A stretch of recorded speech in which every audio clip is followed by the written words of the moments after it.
وشيعتهم ومواليهم ولعنة الله على أعدائهم أجمعين. أما بعد فقد قال الله سبحانه وتعالى في محكم كتابه المجيد وفرقانه الحميد وقوله الحق. بسم الله الرحمن الرحيم.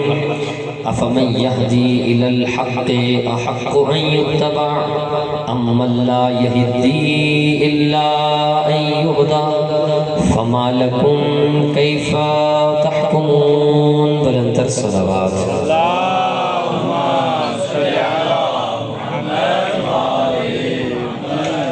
حمد و ثنا ہے اس ذات واجب الوجود کے لیے، وہ ذات جو ذہن میں آتی نہیں، فکر میں سماتی نہیں، الفاظ اس کا احاطہ کر سکتے نہیں، دائرے تخیل وہاں تک پہنچ سکتا نہیں، زمانی وہ نہیں، مکانی وہ نہیں، جگہ میں گھیرا ہوا نہیں، لائق اشارہ نہیں، قابل تجزیہ نہیں، حلول ممکن نہیں. اس لیے اللہ تبارک و تعالیٰ نے چند ہستیوں کو خلق فرما کے انہیں ہمارا ہادی امام رہنما پیشوا بنا کے دنیا والوں کو یہ بتایا، دنیا والوں انہیں دیکھتے چلے جاؤ اور ہدایت کے رستوں کو طے کرتے چلے جاؤ.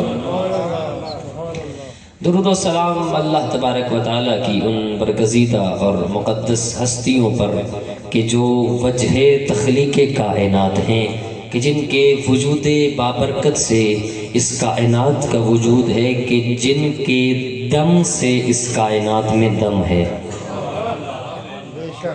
سامعین گرامی قدر،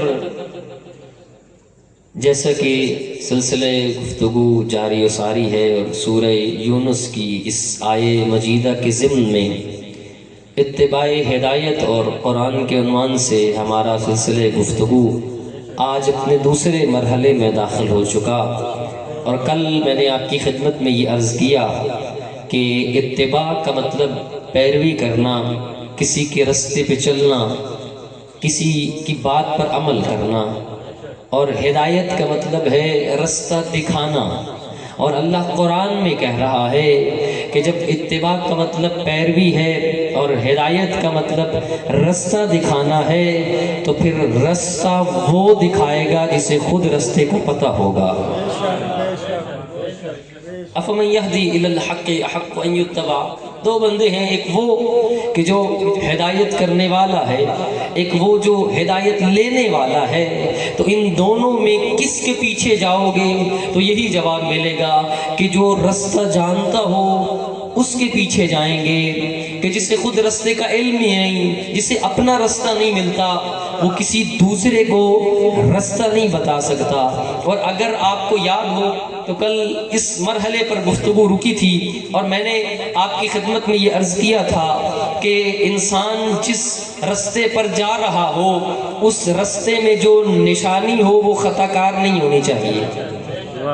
کل یہاں گفتگو رکی تھی، اگر آپ کے اذہان میرے ساتھ ہوں، میں نے عرض کیا تھا اور کل میں نے یہ جملہ دہرایا کہ ہدایت کا مطلب ایک ہوتا ہے رستہ دکھانا، ایک ہوتا ہے ایصال الی المطلوب، ہاتھ پکڑ کے منزل تک پہنچانا. ایک ہے رستہ دکھانا، ایک ہے منزل پہ پہنچانا. اور رستہ دکھانا نبیوں کی ذمہ داری ہے اور منزل پہ پہنچانا اماموں کی ذمہ داری ہے. لیکن میں نے یہ جملہ دہرایا تھا کہ انسان جس رستے پہ جا رہا ہو وہ نشانی خطا کار نہیں ہونی چاہیے. تو بھئی ضروری ہے کہ انسان جس رستے پہ جا رہا ہو وہ نشانی معصوم ہونی چاہیے. اسی لیے اللہ تبارک و تعالیٰ نے رستہ دکھانے والے جتنے بھی نبی بھیجے، نبی سارے معصوم تھے. رستہ دکھانے والے جتنے نبی ہیں، نبی سارے کے سارے معصوم ہیں. اور منزل تک پہنچانے والے اللہ نے 12 امام بھیجے ہیں، وہ 12 کے 12 معصوم ہیں. تو بھائی میں جملہ کہنا چاہوں گا کہ اللہ نے نبی جتنے بھیجے ہیں، نبی سارے کے سارے معصوم ہیں، زوجہ کسی کی بھی معصومہ نہیں. سبحان اللہ. اللہ نے نبی جتنے بھیجے، سارے معصوم ہیں لیکن زوجہ کسی کی معصومہ نہیں۔ اگر عورتوں میں اللہ نے جناب مریم کو معصومہ بنایا، اللہ نے شوہر سے محروم رکھا، یہ عظمت اللہ نے آل محمد کے گھرانے میں رکھ دی کہ ایک ہی گھر میں ایک ہی چھت کے نیچے علی بھی معصوم ہے، فاطمہ بھی معصوم ہے۔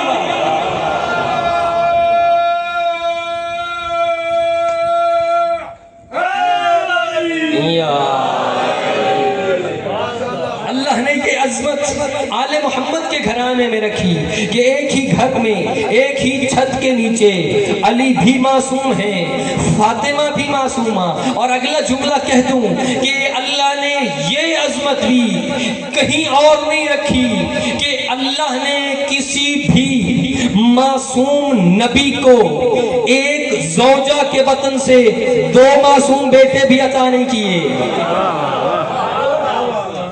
اللہ نے کسی بھی معصوم نبی کو ایک زوجہ کے وطن سے 2 معصوم بیٹے بھی عطا نہیں کیے۔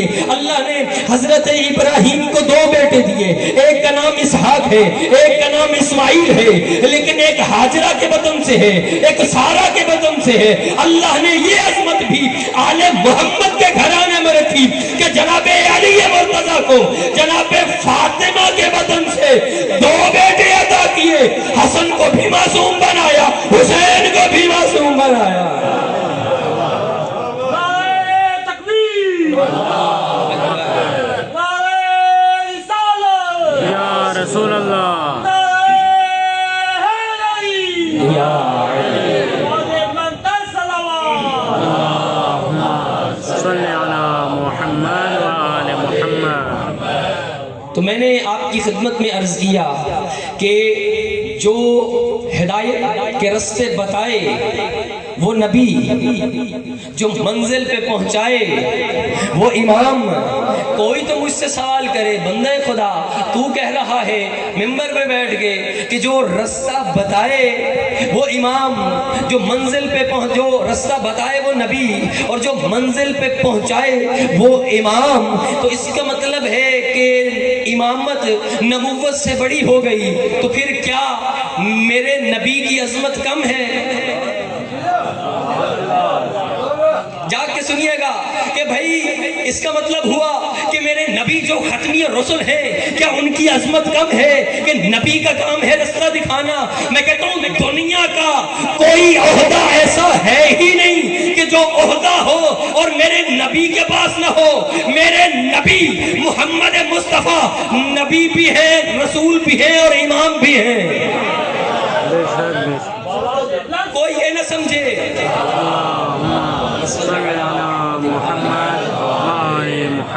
کوئی یہ نہ سمجھے کہ علی مرتضیٰ کو نبی سے بڑھایا نہیں۔ میں کہتا ہوں علی امام ہے، لیکن جو علی کا بھی امام ہو اسے مصطفیٰ کہتے ہیں۔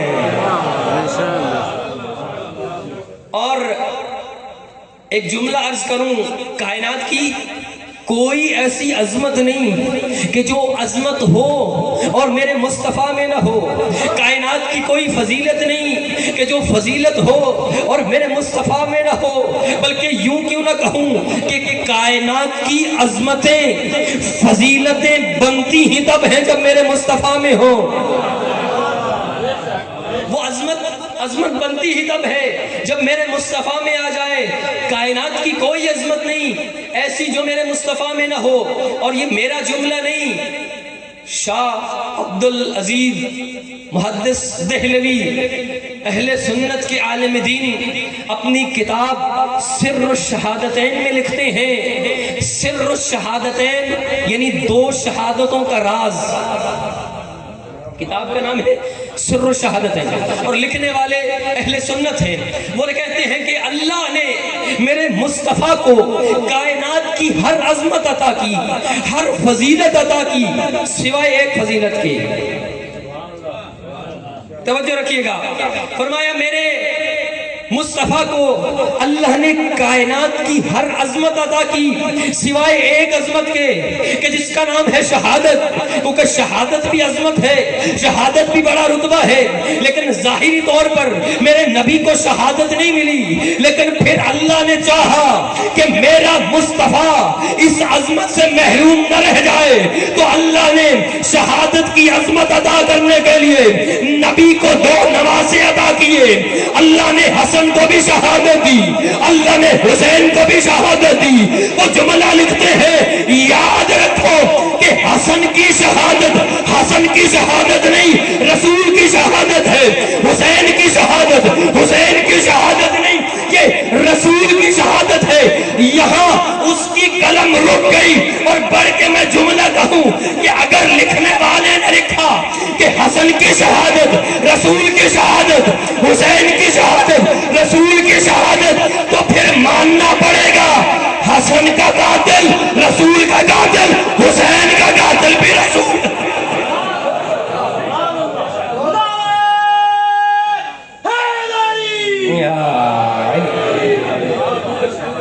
سر شہادتین، کوئی ایسی عظمت نہیں جو میرے مصطفیٰ میں نہ ہو۔ اللہ نے یہ عظمت دینے کے لیے ہی تو 2 شہزادے عطا کیے، حسن مجتبیٰ کو بھی شہادت دی، حسین کو بھی، اور دونوں نواسوں کی شہادت در حقیقت رسول کی شہادت ہے۔ تو پھر وہ جو حسین کو شہید کرے پھر وہ حسین کا قاتل نہیں، وہ رسول کا قاتل ہے، اور جو رسول کا قاتل ہو وہ مسلمان ہو سکتا ہے، اس کا اسلام سے کوئی تعلق نہیں۔ تو بس کوئی ایسی عظمت، کوئی ایسی فضیلت ہے ہی نہیں جو میرے مصطفیٰ میں نہ ہو۔ اور پھر اللہ نے مصطفیٰ کے بعد جس کو ہادی اور رہنما بنایا، فرمایا کہ میرے بعد 12 ہادی ہوں گے کہ جو نظام ہدایت جب تک یہ قائم رہے گا وہ ہدایت کرتے رہیں گے، اور جو 12 میں چھوڑ کے جا رہا ہوں ان میں سے کسی ایک کے بھی کردار، گفتار، رفتار، سیرت میں تمہیں فرق نظر نہیں آئے گا۔ اور پھر کمال اتحاد دیکھنا ہو، دلیل مانگو، سب میں اتحاد ہے، ان اماموں میں کوئی فرق نہیں، تو جاؤ مدینہ کی گلیوں میں ان شہزادوں کو دیکھو جو اپنے نانا پہ سوار ہو گئے، اور نانا مدینہ کی گلیوں میں سواری بن کے کبھی مدینہ کی اس گلی، کبھی مدینہ کے اس بازار، ایک طرف حسن مجتبیٰ دوسرے طرف حسین ابن علی ہے، تو دونوں شہزادوں کو مدینہ کی گلیوں میں چکر لگا رہے ہیں، اور اپنی زلفیں اپنے شہزادوں کے حوالے۔ میں کہتا ہوں یا رسول اللہ، اگر کسی گلی کے موڑ پہ حسن کہے دائیں جانا ہے، حسین کہے بائیں جانا ہے، تو کس کی مانیں گے؟ عجب نہیں کہ رسول کہے خاموش ہو جاؤ۔ اختلاف وہاں ہوتا ہے جہاں بندہ اپنی طبیعت کے تابع ہو، یہ حسنین تو مشیت کے تابع ہے۔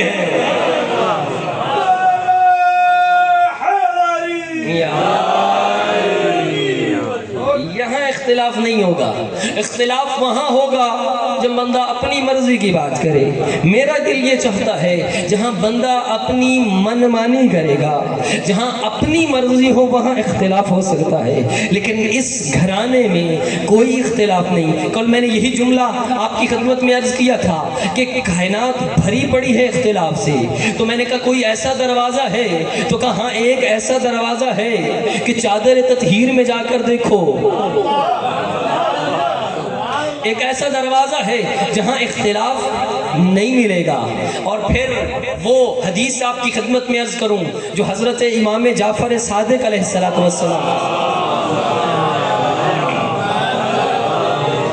امام علیہ السلام نے بیان فرمائی۔ امام نے وہ جو حدیث پڑھی، اور کیا خوبصورت جملے امام کی حدیث کے، جب امام نے جملے پڑھے حدیث کے تو پوری سلسلہ سند کو بیان کیا۔ فرمایا یہ نہیں کہ میں جعفر صادق کہہ رہا ہوں،